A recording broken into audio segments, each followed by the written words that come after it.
Cry of Rebellion by Renzo Novatore, dedicated to the rabble.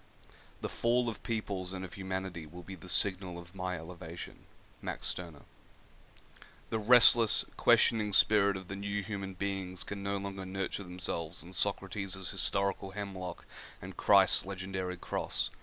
These two sacrifices, which have now fortunately fallen into the deep chasms of a shadowy past, were, undoubtedly, consummated completely at the expense of vigorous individualities, straining and throbbing manifestations of free life. And I profess that, in contrast to Socrates and Christ, Diogenes himself seems to me to be a truly great innovator, since his wine cask has a different and much deeper meaning than Socrates' hemlock or Christ's cross. But if Socrates and Christ, with their useless deaths, struck genuine individual potentialities until they bled horribly, wouldn't all revolutions following their path do the same? Didn't Christianity triumph over the nearly enviable pagan society through a revolutionary dynamic? And all the liberal, constitutional, absolutist, or democratic republics, empires or monarchies, weren't they all born from torrents of blood, undulating over the scorched lands of war and revolution? But why did the violent and feverish pulse of every revolution ever shatter, always freely, allowing new phantoms to arise again as sovereign rulers? The answer is certainly not long in coming, since no one will find it hard to understand that all revolutions were domesticated in various ways, and that revolutionaries, with the exception of the smallest minority, the madmen, were always automatons guided by chimerical and fabulous phantoms. But what value could those phantoms have for me? What use is any of this to me? To me, the iconoclast, the killer of phantoms, the demolisher of old and new idols? What use, for example, could the triumph of Christianity be to me, the ultimate anti-Christian? And republics and monarchies, and all the other forms of society that rise as sacred sovereigns that can only recognize the Christian, the subject, the citizen, the member, etc., etc. in me. Since I don't consider it hard to understand that in every form of society there must be a system, indeed this system, the best of the best, equality. But every sacred system, and all that is sacred, whether divinely or humanly, demand renunciation and humiliation from me, the individual, but that's not all. Because every form of society, born from the fragments of the old one that fell resoundingly into the void, has the conviction that it is the only perfect one. And it is precisely this dogma of perfection that drives to be so utterly reactionary towards the restless rebel who does not intend to bow before the new god. Today, for example, if the revolt against the despot of all Russia finds approval and justification in the foul local papers, they wouldn't approve or justify a damned thing if such a revolt were to break in the snow-white bosom of liberal and democratic Italy. Quite the opposite. But let's take another step forward. Let's suppose, for example, that tomorrow a republic is proclaimed in Italy. In such a case, wouldn't a very large portion of those who pretend to be furiously revolutionary today themselves be the fiercest reactionary conservatives of tomorrow? And if some hothead, some madman, some enthusiasts would want to undermine their new edifice, their brand new god once again? But here I think that I might hear certain good, perhaps too good, people exclaim, but then isn't he an enemy of the revolution? No, no. Oh good people, listen to me again, since I am so revolutionary that I barely even recognize myself. And do you know why I am a revolutionary who can barely be recognized? For a reason so simple that it is great in its simplicity. Here it is. Because I am a revolutionary guided only by the vast and uncontrollable impulse of my expansion of will and potential. There is no phantom guiding me, but rather there I am, walking.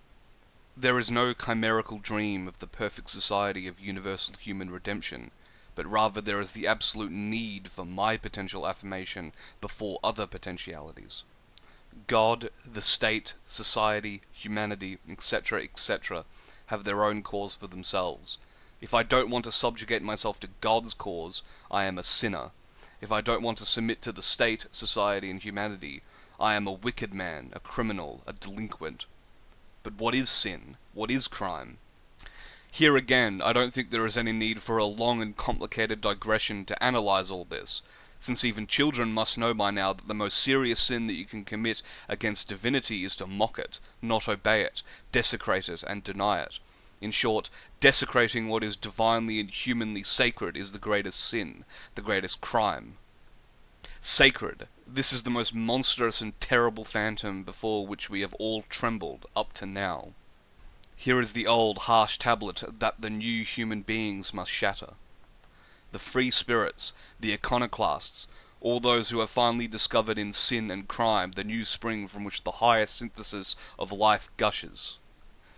And even the rabble, when it learns to quench its thirst at this new unknown spring, will very quickly realize that it too is a granite potentiality. But to do this, the rabble will have to stop letting itself be ruled by fear. O rabble, listen to me. I am not the new Christ come to sacrifice myself on the altar of your redemption. If I did this, I would be a madman and you would be a beggar. I put my lips to your profane ear and launch a frightening cry that will make you grow pale. The cry that I launch is that of the great German rebel, Max Stirner. So listen to it, since only by virtue of this magic cry will you vanish as rabble in order to rise up again in the flowering potential of all your individualized members. Here is the magic cry. The egoist has always affirmed himself with crime and, with sacrilegious hand, has pulled the sacred idols down from their pedestals. It is necessary to put an end to the sacred, or better still, the need to violate the sacred must become general. It is not a new revolution that approaches, but a mighty, impetuous, superb, shameless, conscienceless crime sounds in the thunder on the horizon. Don't you see how already the foreboding sky grows dark and silent? But here again, O rabble, I see you back away and shout at me with horror. Whatever is this crime? What does he mean by all this? Ah, rabble, rabble! Do you still not understand his speech? Well then, listen again. He's the one who's speaking. Put your hand on whatever you need. Take it, it is yours. This is the declaration of the war of all against all. I alone am the judge of what I want to have. Now, do you understand, O rabble, what the crime that sounds in the thunder on the horizon is? But you, O rabble, may not yet know how to adapt yourself to the idea of eternal war. You have cradled yourself like a poor baby in the sweet dreams of eternal peace. And who even knows how many idols you still have to worship, and on whose altars you still have to sacrifice yourself? Poor rabble. And to think that even the blind would have to notice by now that anyone who isn't able to accept eternal war as his affirmation and triumph must accept eternal slavery for the triumph of fabulous phantoms, declared enemies of the I. Yes, O rabble, I have decided yet again to be completely sincere with you, and this is what my sincerity tells you. Today, you sacrifice yourself in blood-soaked trenches for a cause that is not your own. Tomorrow, you may sacrifice yourself in lands made bloody by revolution in order to later allow a new parasitic and corroding worm to rise on the seas of blood that streamed out in hot steaming spurts from your bronze veins, so that a new idol could be raised up to sit over you just like the old god. The consecrated chorus of love, pity, and social right will return, making itself heard, skillfully played on new harps, components of the most ancient symphony. Rabble, listen to me. I still have something more to tell you. What I still have to tell you may well be the thing that weighs on me the most. So here I am. I am unique, and as long as you remain rabble, I will not be able to associate with you. When I do so, it will be in order to draw you out against my enemy who is your master. But as rabble, you will not allow yourself to be drawn out since you still adore your lord too much. You still want to go on living on your knees, but I have understood life, and anyone who understands life cannot live on his knees. I have even understood all the traps that the owners of all this have set for me. When they saw me march boldly to the conquest of my life, armed with all my uninhibited potentiality, they placed before my eager eyes all their ridiculous and insane phantoms. They tried to terrorize me with the hobgoblins of the sacred, but since I, the iconoclast, the impious one, scorn and mock all that is sacred and consecrated, and since, like Amida, I destroy the palace in which once I had to suffer enchantment, they threw off their sacred mask and launched themselves at me, imposing the most extreme against me. That was the day, O rabble, that I had the true revelation of what life is and what place my uniqueness would have in this. Now I live on my feet. My eye no longer knows sleep. I recognize no one's rights against me. Only force can defeat me now, not phantoms. I said, only force can defeat me. but I also use it. I no longer ask anyone for anything. I am no beggar. I only appropriate everything that I have empowered myself to appropriate through the capacity of my potentiality. My revolution already started a long time ago. From the moment I knew life, I took up my weapons and declared my war. I struggle for a cause that is my own. No other cause can interest me anymore. My enemies also struggle for a cause that is their own and against me, but I don't hate them for this.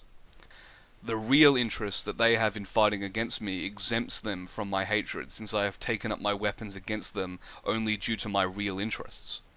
I may very well kill them for my triumph, but without hating them, without despising them. I am not struggling for phantoms.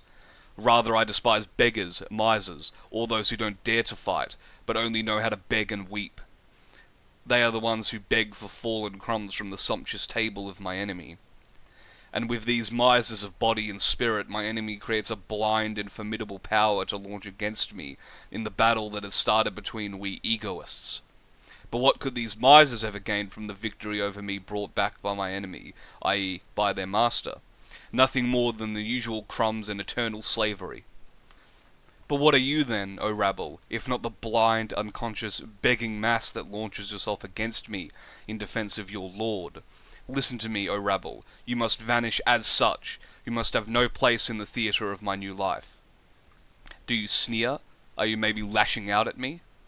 Could it be that with the blows of my lash I have succeeded in awakening an inner residue of pride in you that slept hidden in the remote corners of your mind that has been servile for centuries? Already in the distance you can hear the war trumpet sound announcing the invincible attacks of the unique ones against the phantoms, the state, society, God, humanity. You turn pale and flee, dragging all your satellites into the abyss of the eternal void, and the rebellious phalange of free spirits and iconoclasts advances into the stormy sky of the future.